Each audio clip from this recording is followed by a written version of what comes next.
First, we import the fork function from the child_process module. This function is essential for spawning child processes in Node.js, allowing us to execute another JavaScript file in a separate process. Here's our CPU-bound task. The perform computation function performs a simple yet time-consuming operation. It sums up numbers from 0 to 1 billion.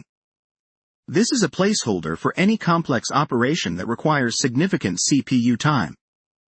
We then create a child process by calling fork and pass it the path to the JavaScript file we want to run in that process, which is compute.js in this case. Once the child process is forked, we set up an event listener for messages using child_on. When the child process sends back the result, it will be logged to the console by this event listener. To initiate the computation, we send a message to the child process with the child send method.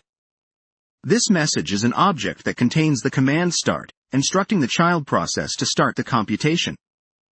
In the compute.js file, which is executed by the child process, we import parent port from worker_threads. This allows us to communicate with the parent process by sending and receiving messages.